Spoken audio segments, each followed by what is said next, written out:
हाँ, नमस्कार साथियों। आज हम बीए सेकेंड ईयर के लिए टॉपिक लेकर आए हैं भारत शासन अधिनियम 1935। भारत शासन अधिनियम 1935 बहुत व्यापक अधिनियम है।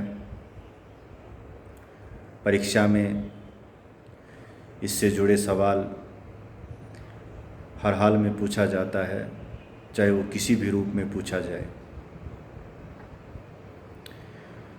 इसमें अखिल भारतीय संघ का जो प्रावधान है उस पर स्वतंत्र रूप से सवाल आता है और बड़ा सवाल आता है। इसी तरह इसमें जो एक प्रांतीय स्वायत्तता का जो प्रावधान किया गया था वहाँ से भी सवाल पूछा जाता है और बड़ा सवाल पूछा जाता है। पूरा जो अधिनियम है उससे तो जुड़े सवाल आते ही आते हैं, लेकिन छोटे छोटे सवाल भी पूछे जाते हैं जो 50 शब्दों में या 20 शब्दों में। और इस अधिनियम की जो एक व्यापक जो आलोचना है वो भी पूछा जाता है। वो कई बार सीधे तौर पे ना पूछ के और किसी का कथन पूछ लिया जाता है। जैसे पंडित नेहरू का एक कथन है कि भारत शासन जो अधिनियम 1935 है वो तो एक दास्ता का घोषणा पत्र है।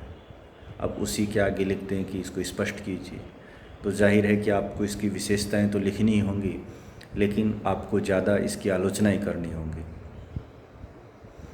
या इसी के बारे में नेहरू जी का एक और कथन है कि एक ऐसा इंजन था जिसके सब और ब्रेक ही ब्रेक थे, यानी कि इंजन तो खड़ा कर दिया लेकिन उसे चलने की इजाज़त नहीं थी। तो ऐसी बहुत सी आलोचनाएं इसकी हैं। तो इसको बड़े व्यापक रूप से पढ़ना होगा। और ये अधिनियम कितना महत्वपूर्ण है इसका एक जो आधार या पैमाना ये भी है कि भारत के संविधान पर सबसे ज़्यादा असर भारत शासन अधिनियम 1935 का ही पड़ा है। परीक्षा में कई बार ये पूछा जाता है कि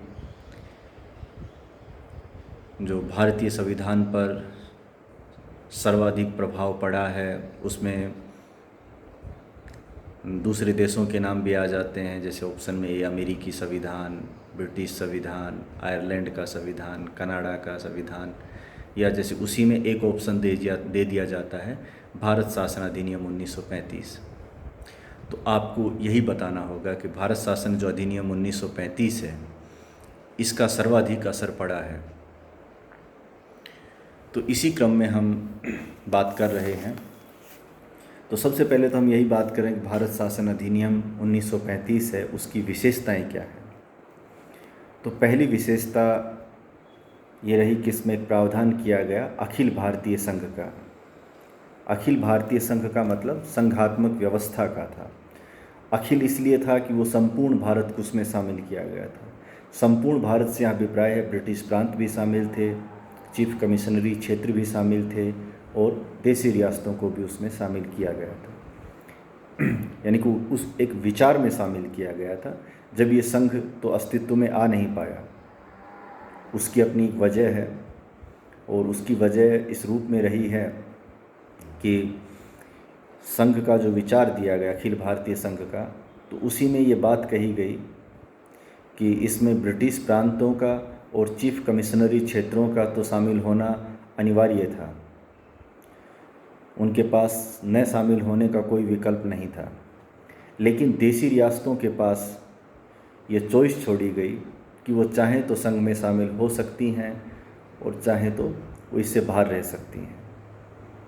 अब इसमें जो सबसे बड़ी दिक्कत आई वो यही आई कि इसमें ये प्रावधान किया गया था कि लेकिन संघ का अस्तित्व में आने के लिए देशी रियासतों की जो कुल आबादी है उनमें से आधी आबादी वाली देशी रियासतों को इसमें शामिल होना ज़रूरी था।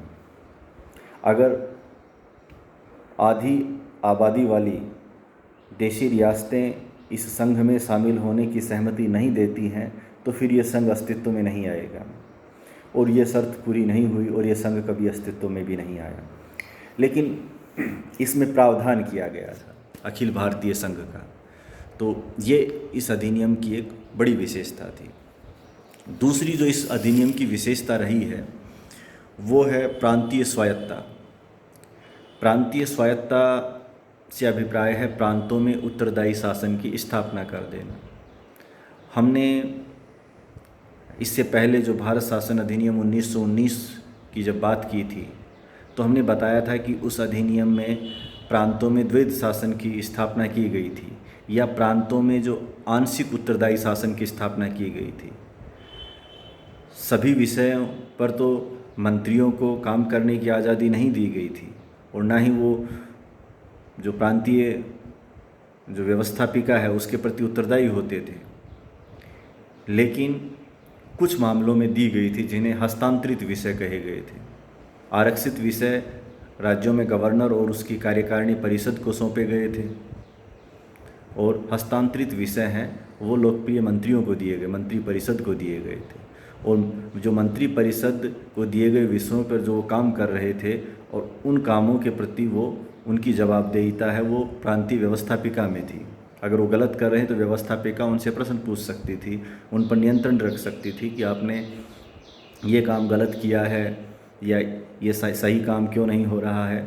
लेकिन ये सब जो सुविधा है ये गवर्नर के विषयों में मामलों में नहीं थी जो आरक्षित विषय थे, क्योंकि गवर्नर और उसकी कार्यकारिणी परिषद है वो प्रांतीय व्यवस्थापिका के प्रति उत्तरदायी नहीं थी। तो इसलिए प्रांतों में जो एक आधा अधूरा जो उत्तरदायी शासन था, अब 1935 के अधिनियम में उसे पूर्ण उत्तरदायी शासन बना दिया गया। यानी कि अब जो प्रांतीय स्तर पर द्वैध शासन था उसको समाप्त कर दिया गया। आरक्षित और हस्तांतरित विषय की जो बात भी कही गई थी उसे समाप्त कर दिया गया। अब सभी विषय हैं वो प्रांतीय सरकार के पास हैं, और जो मंत्री परिषद है प्रांतों की वो उसके पास रहेंगे, और वो सभी विषयों के प्रति, अपने कामों के प्रति वो प्रांतीय व्यवस्थापिका के प्रति उत्तरदायी होगी। तो जब भी बात आती है कि प्रांतीय स्वायत्ता से क्या अभिप्राय है, तो इसका मतलब है कि 1935 की अधिनियम में प्रांतों में जो उत्तरदायी शासन की स्थापना की गई और द्वैध शासन को हटाया गया और मंत्री परिषद को तमाम विषय दिए गए, प्रांतीय सरकार को, लोकप्रिय सरकार को जो सभी विषय दिए गए वो प्रांतीय स्वायत्ता कहलाती है। तो इस अधिनियम की ये दूसरी बड़ी विशेषता थी। और तीसरी इस अधिनियम की बड़ी विशेषता थी कि इसमें केंद्र में द्वैध शासन लागू कर दिया गया। पहले हमने बताया था कि जो द्वैध शासन था 1919 के अधिनियम में वो प्रांतों में था, केंद्र में तो गवर्नर जनरल ही सब कुछ कर रहा था। लेकिन यहाँ प्रांतों में तो स्वायत्ता दे दी गई, उत्तरदायी शासन हो गया। अब केंद्र में आंशिक उत्तरदायी शासन लाया गया, यानी कि अब केंद्र में भी उसी तरह से आरक्षित और हस्तांतरित विषय बना दिए गए।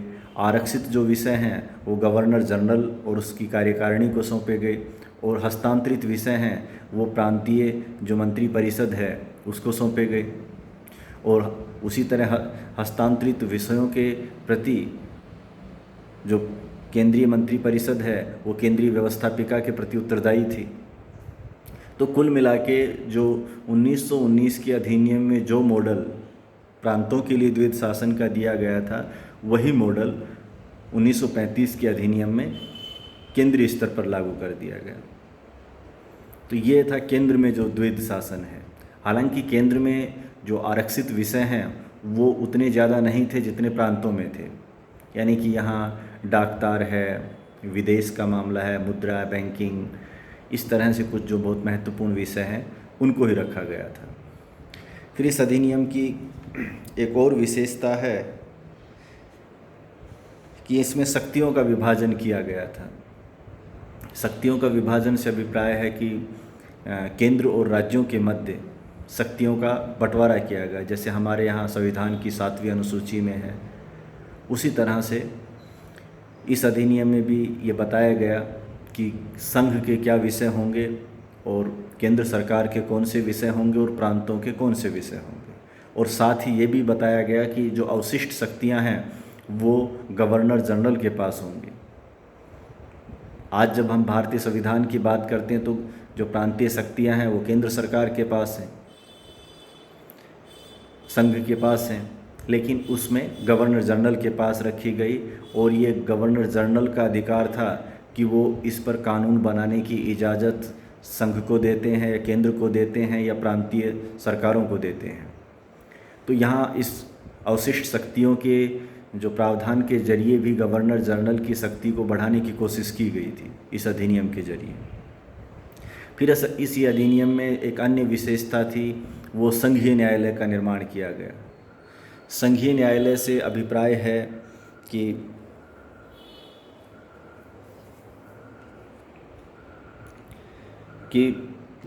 जो एक केंद्र और राज्यों के मध्य आपसी जो कोई टकराव होता है, कोई विवाद होता है, तो उसके निस्तारण के लिए एक संघीय न्यायालय का प्रावधान किया गया।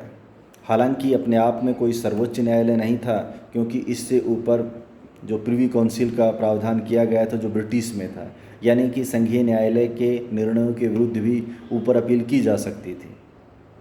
तो ये इस अधिनियम की एक अन्य विशेषता थी कि यहाँ एक जो संघीय न्यायालय फेडरेशन कोर्ट का जो गठन किया गया। इसी अधिनियम में एक और भी एक विशेषता थी जो इसकी आलोचना में भी आएगी, कि इस अधिनियम में जो संशोधन की शक्ति है वो यहाँ न तो केंद्र सरकार के पास थी और न ही प्रांतीय सरकार के पास थी। संशोधन की जो शक्ति है वो ब्रिटिश संसद के पास रखी गई। केंद्र या प्रांत तो इस अधिनियम के किसी प्रावधान में संशोधन का प्रस्ताव भेज सकते थे। उस प्रस्ताव के बेसिस पे संशोधन का जो काम है वो अंतिम रूप से करने का जो अधिकार है वो तो ब्रिटिश सरकार को ही दिया गया था। तो ये इस अधिनियम से जुड़ी एक बड़ी बात थी, जो हम इसी को ही ब्रिटिश सरकार की जो सर्वोच्चता थी इस रूप में कह सकते हैं। और इसमें एक बर्मा, बरार और अदन ये क्षेत्र थे, इनको भारत से अलग कर दिया गया। इस अधिनियम के द्वारा उनके लिए अलग से शासन व्यवस्था और उनका प्रावधान किया गया। तो ये जो अधिनियम की जो हमने प्रमुख बातें इसमें की हैं, जो बेसिक रूप से तो इसमें यही है। दूसरा ये कि इसमें जो विधानमंडल और उनके मताधिकार का विस्तार किया गया था।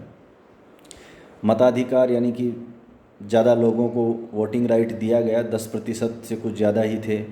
और विधानमंडलों में जो सदस्य संख्या है उसे बढ़ाया गया, कम थी उसको और ज़्यादा कर दिया गया। ये तो कमोबेश हर अधिनियम में होती रही है कि जो भी व्यवस्थापिका है उसमें सीटों की जो वृद्धि है वो एक के बाद एक अधिनियम में होती रही है। तो ये इस अधिनियम में की जो विशेषताएं हैं, और आगे हम इसी अधिनियम से जुड़े जो दूसरे प्रावधान हैं उन पर आगे हम चर्चा करेंगे। धन्यवाद।